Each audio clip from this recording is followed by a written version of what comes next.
छत्रपती संभाजीनगर ग्रामीण पोलिसांनी अवैध धंद्याविरोधात मोठी मोहीम राबवत अवघ्या 4 दिवसात धडक कारवाया केल्या। अवैध वाळू साठेबाजी, वाळू वाहतूक, दारूबंदी, जुगार अड्डे तंबाखूजन्य पदार्थांच्या विक्री विरोधात जिल्हाभर छापेमारी करण्यात आली।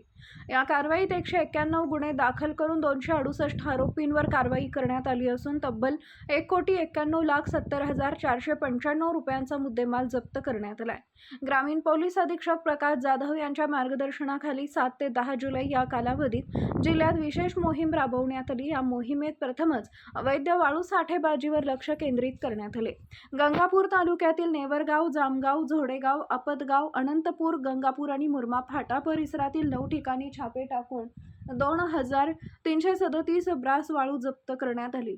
वाळू वाहतूक आणि साठेबाजी प्रकरणी 17 गुन्हे दाखल करून 27 आरोपींवर कारवाई करण्यात आली असून सुमारे 1,74,77,500 रुपयांचा मुद्देमाल जप्त करण्यात आलाय। दारूबंदी कायद्याअंतर्गत 104 गुन्हे दाखल करून 106 आरोपींवर कारवाई करण्यात आली आहे। या कारवाईत देशी विदेशी दारू, गावठी हातभट्टी दारू आणि दारू तयार करण्याचे साहित्य जप्त करून नष्ट करण्यात आले। तसेच जिल्ह्यातील विविध भागातील जुगार अड्ड्यांवर धाड टाकून 47 गुन्हे दाखल करण्यात आले। 112 आरोपींना ताब्यात घेत रोख रक्कम, मोबाईल, वाहने आणि जुगार साहित्य असा जवळपास 12 लाख रुपयांचा मुद्देमाल जप्त करण्यात आला। याशिवाय शाळा आणि महाविद्यालय परिसरात तंबाखूजन्य पदार्थांची विक्री करणाऱ्यांविरोधात 23 गुन्हे दाखल करून 23 आरोपींवर कारवाई करण्यात आली आहे। अवैध वाळू, दारू, जुगार आणि इतर बेकायदेशीर धंद्यांविरोधातील कारवाई यापुढेही अधिक तीव्र करण्यात येईल। समाज विघातक प्रवृत्तींची कोणतीही गय केली जाणार नाही।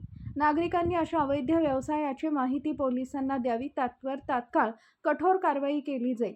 अवघ्या 4 दिवसात झालेल्या या व्यापक कारवाईमुळे अवैध धंदे करणाऱ्यांमध्ये मोठी खळबळ उडाली असून ग्रामीण पोलीस दलाची ही मोहीम पुढेही अधिक तीव्रपणे सुरू राहणार असल्याचं पोलीस प्रशासनानं स्पष्ट केलं आहे।